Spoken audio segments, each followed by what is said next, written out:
for the President's event. Good afternoon. As you know, the World Economic Forum will take place in Davos, Switzerland from January 22nd through 25th. The President will attend as he did last year. Secretary of the Treasury, Steven Mnuchin, will lead the delegation. That will also include Secretary of State Mike Pompeo, Secretary of Commerce Wilbur Ross, Secretary of Labor Alex Acosta, Secretary of Transportation Elaine Chao, Secretary of Homeland Security Kirstjen Nielsen, U.S. Trade Representative Robert Lighthizer, Small Business Administrator Linda McMahon, Advisor to the President Ivanka Trump, Senior Advisor to the President Jared Kushner, and Deputy Chief of Staff for Policy Coordination Chris Liddell. On another note, the President is once again fulfilling a promise he made to the American people, and this morning the Acting Attorney General signed the final rule making clear that bump stocks are illegal because they fall within the definition of machine guns that are banned under federal firearms law. A 90-day period now begins which persons in possession of bump stock type devices must turn those devices to an ATF field office or destroy them by March 21st. Instructions for proper destruction will be posted on ATF's website today. Lastly, Representative Martha McSally has been appointed to the U.S. Senate, and we congratulate her. She has been a strong partner in the House of Representatives, helping advance a number of the administration's priorities, including rebuilding our military and increased border security. The President applauds Governor Ducey for his swift and qualified selection, and he appreciates Senator John Kyle and thanks him for his service to the people of Arizona. And with that, I will take your questions. John? Sir, a reaction to the delay in the Flynn sentencing and the rather unusual inquiry from Judge Sullivan this morning asking prosecutors if Flynn possibly committed treason? The delay is something between General Flynn and the courts, and that's something for them to determine what that timeline looks like. In the meantime, we wish General Flynn well, and we'll continue to focus on doing what we do here every single day. What about the inquiry as to whether he committed treason? Does the President see any reason why Flynn should be asked if he committed treason? I'm not aware of anything that we would know of that would indicate that, certainly. Senator, I was in the courthouse last hour when the Judge Emmett Sullivan basically said that he was disgusted by Michael Flynn's crimes. He said that he had disdain for Flynn. Flynn said that he knew that it was illegal to lie to the FBI, and he was ready to accept responsibility. This was all before agreeing to a delay in the sentencing. Given that, are you in a position now, or would you like to revisit your comments earlier today that the FBI ambushed Flynn here? No. We still firmly believe, look, the things that may have taken place, again, that's for the judge to make that determination, whether he engaged in something inappropriate. What we do know that was inappropriate by own self-admittance of James Comey is that the FBI broke standard protocol in the way that they came in and ambushed General Flynn, and in the way that they questioned him, and in the way that they encouraged him not to have White House counsel's office present. And we know that because James Comey told us that, and he said that the very reason that they did it was because the only reason that they did it, it was the Trump administration, and they thought they could get away with it. Those are facts, and certainly there may be other issues there, but that we don't have any reason to want to walk that back. Senator? Very quickly about Michael Flynn. He has cooperated with the special counsel's office and met with him 19 times. Is there a particular reason why the President has not said that he is a rat, the way that he has said that Michael Cohen is a rat for cooperating with prosecutors? Look, we know Michael Cohen to be a liar on a number of fronts, and the President's opinion is extremely clear on that front. I don't see any reason to go beyond that comment at this point. Thanks, Sarah. Two questions for you on the government shutdown. First, can you clarify us the current White House position towards the continuing resolution that's floating up on the Hill? Is it a demand for $1.6 billion in border wall funding, or is it supporting a continuing resolution to take this matter up after the Christmas break? You know, at this point, the Senate's thrown out a lot of ideas. We're disappointed in the fact that they've yet to actually vote on something and pass something. So when they do that, we'll make a determination on whether or not we're going to sign that. In the meantime, we're looking at every avenue available to us possible. The President's asked every one of his cabinet secretaries to look for funding that can be used to protect our borders and for the give the president the ability to fulfill his constitutional obligation to protect the American people by having a secure border. So we're looking at the other options. In the meantime, we'll see what the Senate does, and we'll let you know when we have an announcement on that front. Second question. Sorry, Sarah, I'm gonna keep moving just because we're tight on time. Go ahead, So Jill. following up on that, those other sources that could potentially pay for the wall, which agencies are you looking at? You've mentioned DOD. As I said, we're looking at, the president's asked every agency to look and see if they have money that can be used for that purpose, and that's exactly what we're doing. And if they can find that money, does that mean the president would accept a budget proposal that does not include any money to fund new border wall construction? Once again, we want to see what the Senate can pass. They've thrown out a lot of ideas. They've yet to take a vote. Once they do that, we're disappointed in the process and their inability to put something forward.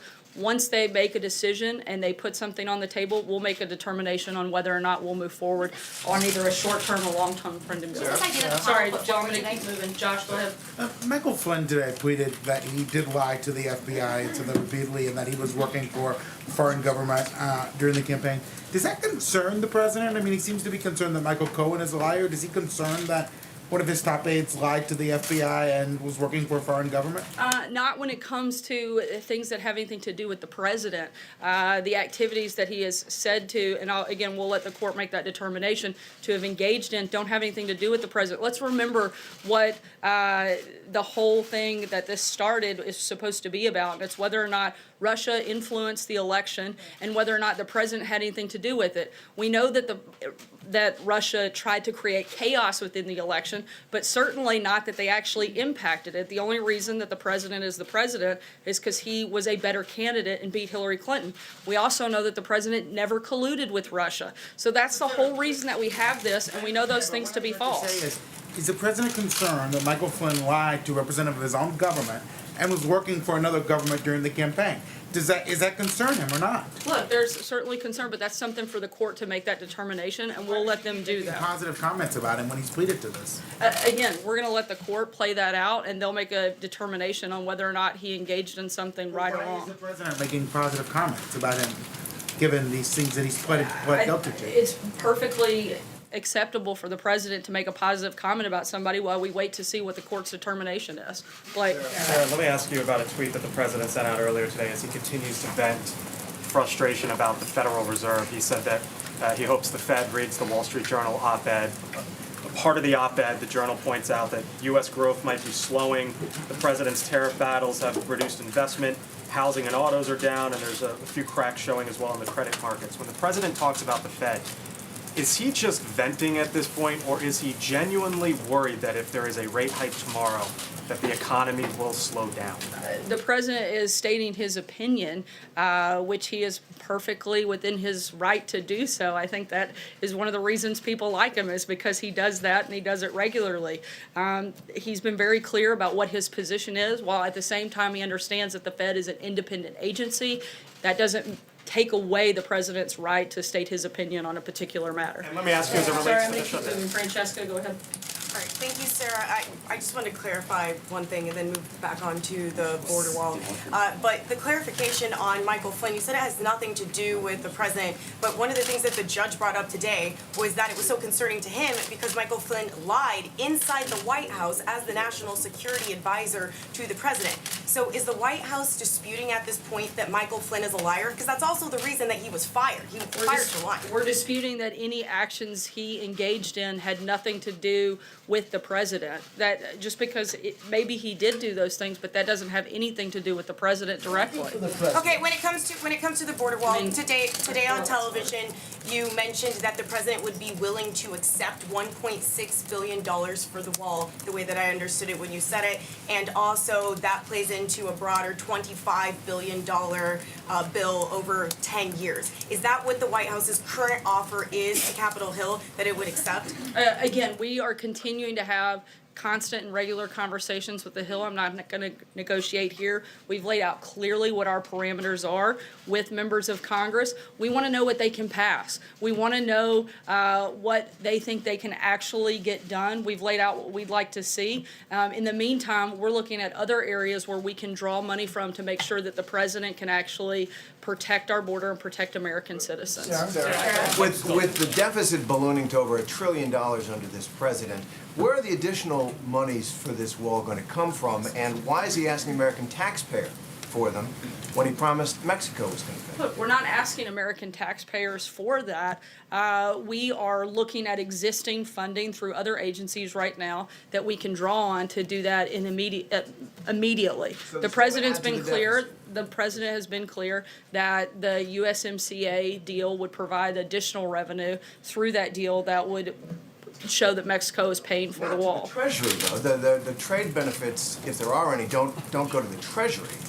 He's saying that the revenue provided and the money that would be saved through the USMCA deal, we could pay for the wall 4 times over. And by doing that new trade deal, we have the opportunity to pay for the But wall. trade benefits go to private citizens. They Look, don't go to the United States Talking about- Treasury. He's talking about the general revenue that comes from that. So you're going to tax. No, we're not taxing, we're talking about additional revenue that wouldn't have existed without the president getting a new deal. Have you done the math on that? There have been a number of things that we've looked at in which we know we'll have additional revenue that comes in through the USMCA. From the USMCA We think into we'll the have, Treasury? we think there will be more than that comes in. Jeff, go ahead. Sarah, it was announced today that the president's charity is being dissolved. Does the president or anyone in his family have regrets about how that charity was handled? That's something that I would refer you to the Trump organization. That's not something we could comment on here at the One White other House. question, another topic. Sorry, I'm Can you gonna just keep moving. No, go clarify, ahead. Sarah, real Yeah, quick on something real else? fast. Whether the president has given any indications to Turkey that he would be willing to extradite the cleric Gulen? The only thing he said is that we would take a look at it, nothing further at this point beyond Take a that. look at Take a extraditing. look at it, but nothing committal at all in that process, just that he would look into it. You've been saying a lot that things don't have anything to do with the president, and he's just giving his opinion, and he has a right to give his opinion. But does he not have a broader right, responsibility as far as, if his national security advisor is lying, should he not be speaking on behalf of the American people, not just himself, President Trump, man under investigation, but, in all these aspects? You're talking about saying that he is just speaking for himself and he's not been linked to collusion is the claim, and therefore, it doesn't matter what he says. And the same thing with That's the not what I Fed, said at all. that his comments on the Fed have no bearing. He's just giving his opinion. What about him I didn't speaking say they for have the no American bearing. I people? said he's the president of the United States, and he should not only does he have the ability to give his opinion, he should give his opinion. That's why the people elected him, is because they trusted him to make decisions on policy matters. They want to know what his positions are on specific policies. He absolutely should state his opinion on not just that, but on every topic that comes up that he wants to engage on. A lot of people who are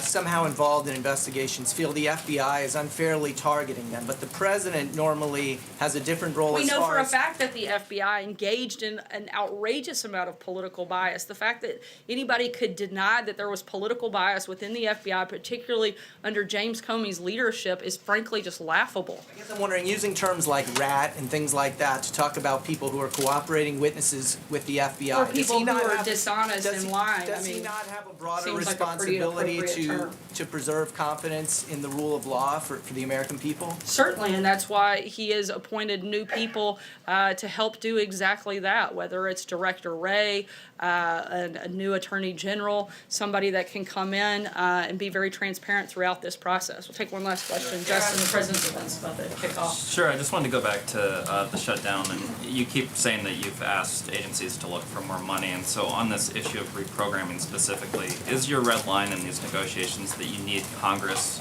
to reprogram money explicitly? So DHS or the Defense Department or whoever it might be the Congress say you can spend this money that we didn't spend on something else on wall construction, or No. are you saying that you think that you have the legal authority, and what are you, I guess, basing that legal authority on, since Nancy Pelosi said today that in fact that sort of authority doesn't exist? I would never use Nancy Pelosi as my source for legal authority on probably anything, but I would use attorneys that work here at the White House and in agencies that that's their entire job, is determining whether or not something is legal, and we're looking to those individuals to find out those So- specific pots of money that can be bonus- used for that. A bonus amount of money that is sort of reprogrammed by Congress won't be necessary for the president's signature on this budget bill. We would like to see Congress pass an appropriations bill that fully funds our government and that allows the president to protect our border and provides substantial border security funding, both for the wall, for CBP, for ICE, all of DHS. But in the meantime, we're also looking at other avenues that would allow us to provide and do our constitutional authority and the president to be able to carry that out by protecting our border and protecting American citizens. I'd encourage you guys to tune in to the president's event. We'll talk to you soon. Thanks, guys.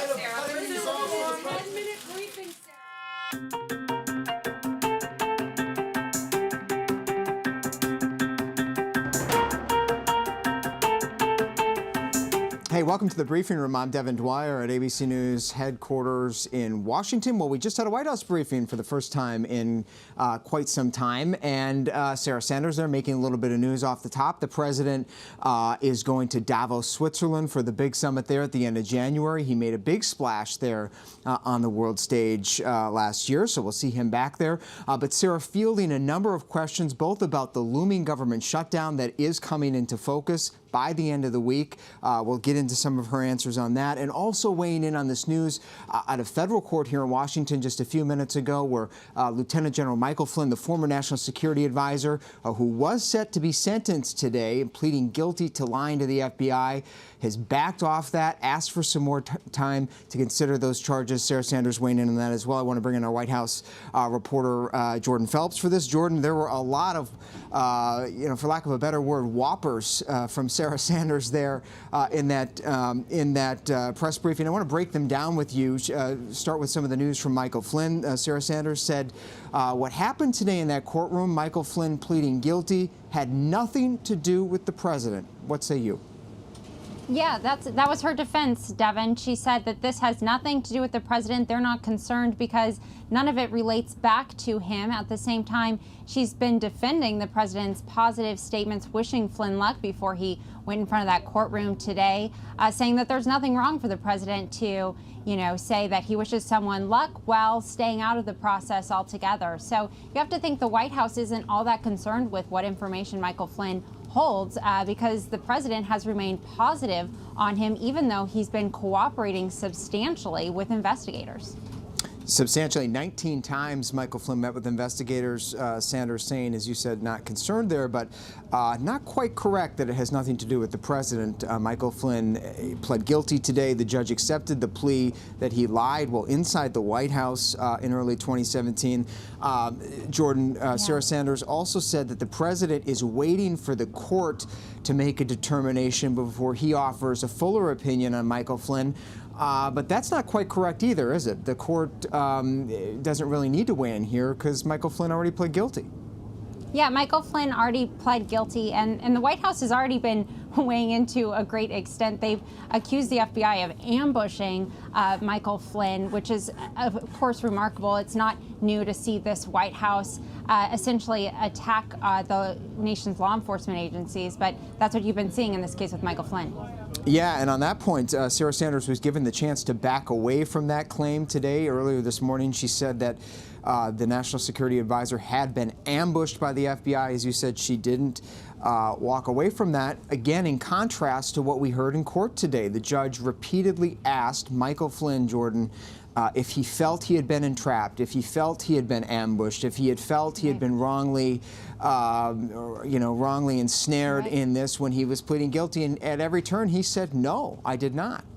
Yeah, and Sarah was given the direct opportunity to walk that back because Flynn is accepting full responsibility here. He's not saying that he was entrapped by the FBI, but that's the argument that the White House is making. All right, let's talk about the other big story today, the looming government shutdown, just a couple days away, a partial shutdown.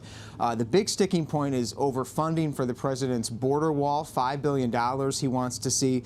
Sarah made a little bit of news, Jordan, saying that the administration has asked the cabinet secretaries to scrounge around and see if they can find money to make up that $5 billion figure.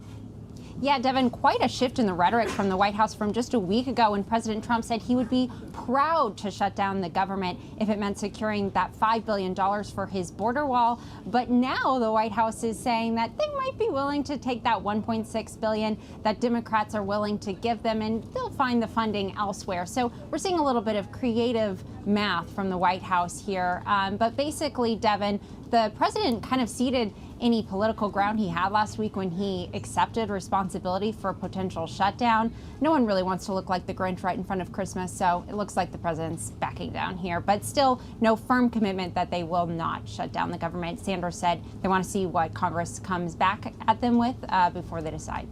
Yeah, maybe too soon to declare victory here, but they are trying to trend to avoid this thing, it does seem like, although Democrats throwing up some red flags saying money can't just be shifted around like that. Congress, of course, has the power of the purse, so we'll see where that goes.